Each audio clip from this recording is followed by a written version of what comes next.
All right, so to continue, again, these ones are going to be weird, these lectures, because this is kind of a weird time. So this was, as I said, my freshman, sophomore year of college, I was playing on the basketball team, and my teammates loved me, but the thing was my shot was just completely off at the time. It was the worst I've ever been because, like I said, I didn't know what I was doing because I was the best shooter in the country because I didn't know what I was doing. So when I was younger, I would just catch it, and usually I would, step back when I caught it, and it's all about how you move into it, right? Or I'd step back, and then my right leg would be back, and then I'd step this side, and stuff like this. Or if you're going this way, you'd step with your right leg, and then step like this, and it's all about how you move into it. But because, I jump into it, stuff like that. But because I was picking the ball off a rack, I was going like this, made me shoot square, and then my dad told me, well, then just spin sideways, so I'm shooting like this.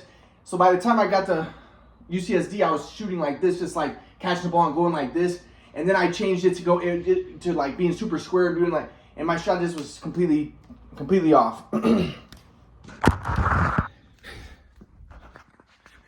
And I remember it was my freshman year. I messaged my friend Malik, who I played with. His dad was P Diddy's bodyguard, and I played with Malik on Master P's basketball team, and I played with him when I was 11 years old. Like I said, I won an AU national championship when I was 9. I got 4th place when I was 10, and then I played with Malik when I was 11 on ARC, and then we played on South Coast, the best team in the country. We had Brandon Jennings on the team, and I wanted videos because, like I said, I want to study what I did. And I remember people told me that when I was younger, I remember someone told me, he said, I shot so sideways, I was almost shooting backwards. So I have some videos, and in the videos, like I said, I would catch it, and I would put my right leg back before I catch it and stuff like that, and that's what way good shooters shoot. But some people were saying that I shot so sideways, I think I was probably shooting like this. And I want to see that. I want to get more videos to study how I was shooting, to see how sideways I actually was.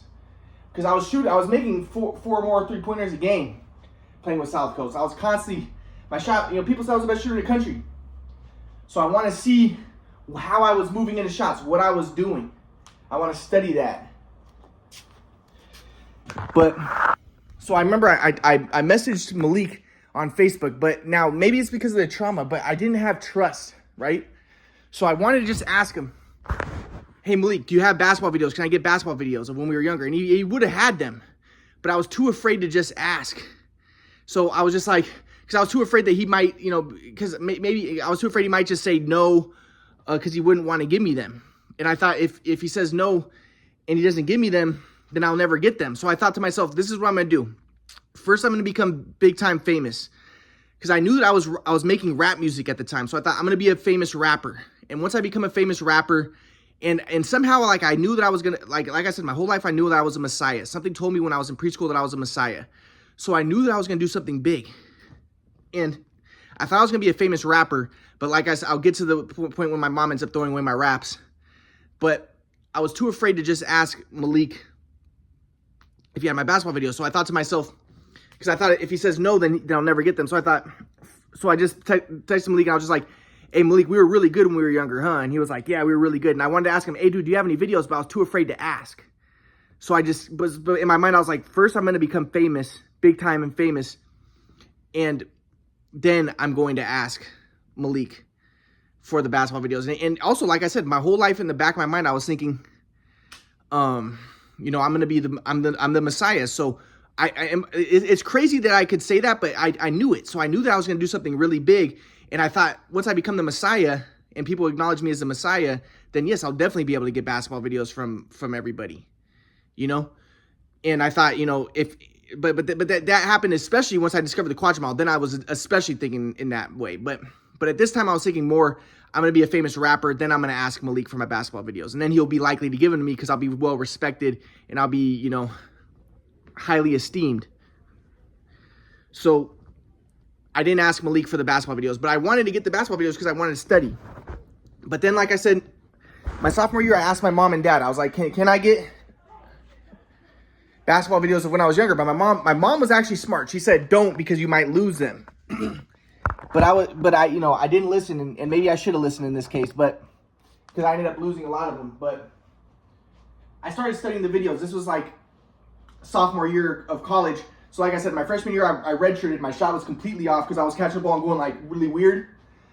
Because I was still shooting the way that I practiced in the backyard in high school with the shoot-away machine. It just completely destroyed my shot, my muscle memory. So I didn't know how to fix it. But then my sophomore year, my mom gave me the videos, and I started studying. And I saw in the videos how I would step with my right leg back and then go like this. So I started in the practice. I started going like this, and then the coaches were going to put me in the next game because I started to play decent because I was studying what I was doing. And like one thing I studied was like I was dribbling and I would skip off my right leg and then go left leg and then go like this and then drive. So like skipping, like I was constantly skipping. So I started studying how I'd be constantly skipping, and I'd catch it skipping and then go like this and then shoot, right? So I just started mimicking what I was doing in the videos that I had. But at the same time, when I was watching the videos, though, I was upset because I was like, dude, I had so many games. When I was younger, I was constantly, like, when I was in the 8th grade, I was scoring 40 or more points a game consistently. When I was 9 years old, I was scoring 30 or more points consistently. Now, I had a lot of good videos, and a lot of them ended up being lost, but I'll get to that. But still in my mind, I was upset because I was like, dude, why didn't my mom and dad video record my games? But I knew, and this was traumatizing because I remembered how, like, when I was 10 years old at AU Nationals, there was one video where my mom missed me making a layup, and our team was watching the game. And I looked at my mom, was like, Mom, you missed a layup. And my mom was like, ah, because my mom has anxiety issues. So my mom was like, I'm not going to record anymore because I don't want to make mistakes. I'm too afraid to make mistakes. So again, my mom has mental issues. She has anxiety issues. I don't. I am amazing under pressure. That's why I was winning AU national championships. That's why I was always making game-winning shots. And if it wasn't for the shoot-away machine, I would have been huge. But my mom was like, it's because you can't handle the pressure. It's your mental issues. No, it wasn't. It was because of the shoot-away machine. I had never had mental issues. I would have been a star if it wasn't for the shoot-away machine. But my mom was like, so she didn't record my games. But I was thinking to myself, dude, if my mom would have just recorded my games, I was scoring over 30 points a game consistently. Just ask people who knew me. I was doing incredible stuff. Some coaches said I was the best shooting guard in the country, right?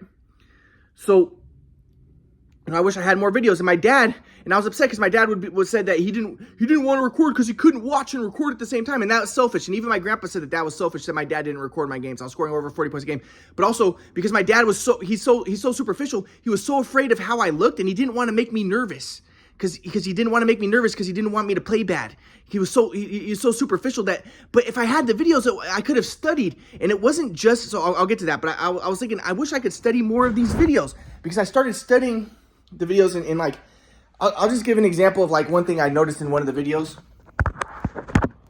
Like I was studying how I would be skipping and like, you know, and I started trying to duplicate. Like I said, I did a skip where I went like this and then I went like that and I went between my legs, and I was studying how I did this stuff, and I wanted more videos so I could duplicate what I did. And I'll get to more about what happened then. But so I started studying the videos. And now this is where it gets weird because I wanted to like I said, I was following synchronicities.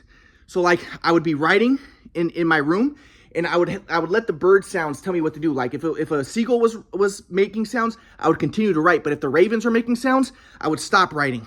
And I started like following signs where it got to the point where, because I told myself, I said reality is like a dream. So I was like, okay, so the external stimuli is going to tell me what to do. That's the way I was looking at it. And again, people say this is schizotypal. This is where magical thinking, the idea that like reality, the external environment is giving me messages. But that's the way that I was seeing things. And I thought if reality is like a dream, and that's kind of what my grandpa taught, but I'll get to that, how my grandpa tried to dumb it down and everything. But, you know, if reality is like a dream, if reality is an illusion, then yes, the external environment can give me signals. So I started like, I started to, I was following like the birds, and I'll get to more about what ended up happening with that. But like I said, like a spider, if I bumped into a spider, I would do the opposite and stuff like that. But it ended up getting more intense after I discovered the quadrant model. So I'll get to that. But But yeah, so I remember like one time I was with my friend Jay Way, and he played at UCSD, but he ended up transferring after I quit. Like there was a guy who quit before me, and then some other guys quit at UCSD. But again, like when I quit, in my mind I quit, but in my mind I was like, I'm the Messiah. I'm gonna quit and I'm gonna do big things. So and also I thought to myself, and also I'm gonna be a famous rapper. So I thought if I quit, then I'm gonna focus on my rap music, because like I said, I developed a free writing style at that time, and I was doing really good rap music. So I thought I'm gonna be a famous rapper, so I'm just gonna focus my attention on my rap music. But I'll get to when my mom ended up throwing away my rap, so I'll get to that. But so I was like, I've been through so much trauma, it's crazy. But you'll see the amount of trauma I've been through. Anybody else would have gone insane at this point. But so I was thinking, okay, so I quit basketball. But before I quit basketball, I remember I was with my friend Jay Way, and I was getting all these synchronicities. And I remember, now this is going to be weird, but again, this is a weird lecture. The synchronicities were pointing me to a time machine. So I was getting synchronicities where, like I said, I was following the crows, and there was I don't remember the details, but there were synchronicities with crows, and somehow they're pointing me, like, and I watched the movie Hot Tub Time Machine, and then there was a synchronicity with my friend Pat, and then Pat with crows, and this type of stuff, and it was all pointing me to a time machine.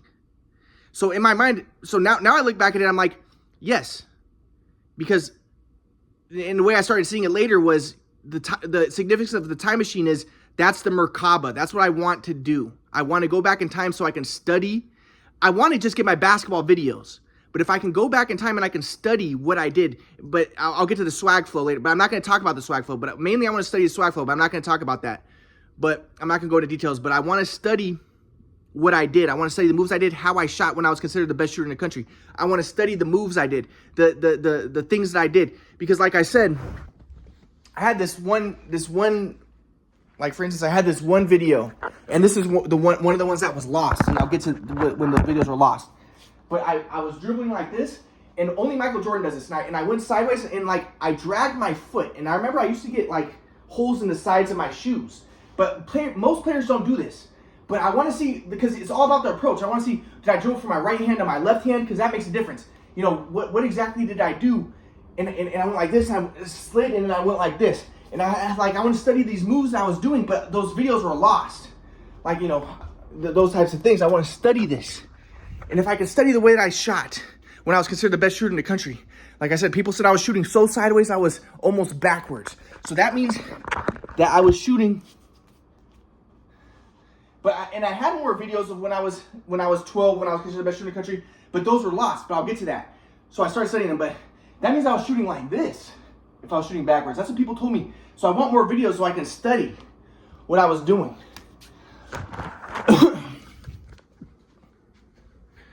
But so I remember, but yeah, so but I'm not gonna now. I could go into details and it'll get weird, but to make a long story short, I was getting synchronicities and they're pointing me to a time machine, and that's why I do want to create a time machine, hopefully. And my fantasy, I guess you could say, is that yes, I am the Messiah, and yes, the Messiah does go through time, and that's why the rabbis all talk about the Messiah goes through time. He talks to the prophets, and he coordinates things. The Messiah is a very high figure, pretty much divine, and that's the way that I saw myself. You know, everything points to the Messiah. And so I'm hoping that, you know, maybe, and that's why the name of the Merkaba vehicle is MERK, Ryan Merkel, MERKLE. Hopefully I can get a time machine and I can travel through time. And I'd want to mainly study what the moves I did, study the swag flow, study all this stuff, because I lost the videos, but I'll get to that. So so a lot of synchronicities were happening. And I remember like one of the synchronicities that happened was I was with my friend Jay-Way, and we were on a bridge, and I spat off the bridge. And I was talking to Jay-Way, and I was telling him about how I was like, you know, you can't like force something perfect. Like something perfect can only happen in the flow. But I was like, but the perfect thing is always the same.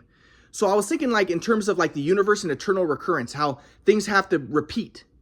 So I was thinking like, yeah, if I'm the Messiah, then maybe I go back in time and I can recreate the universe, and I can even recreate myself. And so I can study the basketball. I want to study how I moved, and I can study, I'm not going to get into details, but study the swag flow, study all this stuff. But I was also thinking like the moves that I did. So the moves that I was studying, like I said, a lot of what I did was like I was constantly skipping when I played, right? I was constantly skipping, and like, you know, like one move that I did was I went like this, side skipped, and then I went between my legs. Like I did a side skip, and then between my legs. Another one, I went behind my back from right to left, and went this way. And like, and I want to study the moves that I did. And I want to study how I did it, how the approaches, because it's all about the approach. Like I said, I studied the video, and I couldn't do this move, but then I studied the video, and I was dribbling my right hand, and I dribbled to my right like this, and I went like this, and I went like that. So now I can see, okay, you can duplicate it. So I want to study what I did. But, so I was telling Jayway about how, you know, in order to do these moves, you have to do it the exact same way. I mean, to every detail. How you put your hand, how you put your body, how you approached it. Did you skip into it? Did you dribble with your right hand and then your left hand? Because like I said, I had this one video where I was dribbling. See, I started studying this stuff in college. My sophomore year, I was dribbling like this, and I hopped in the air like this, and then I went like that. But I was dribbling my left hand high. I was dribbling the ball high. And I went like that, and then I went like that. So I wanted to study, but in order to do it, I have to do it, approach it the same exact way I did in the video. And and you have to do everything the same exact way. But I need the videos. So I was, like I said, I was upset. I was like, why didn't my mom and dad make more videos? You know, but I knew why, because of the stupid stuff. But so I was telling myself, okay, I want to get basketball videos when I was younger. But I was telling Jay, like, in order to do these moves, you have to do the exact same thing. So I was like, what is perfect? There's only one way to do what is perfect. And I was trying to make this metaphysical, like there is one truth. And this is before I discovered the quantum mile, but I knew that there had to be one truth. There had to be one perfection. There had to be one thing. So this is getting metaphysical.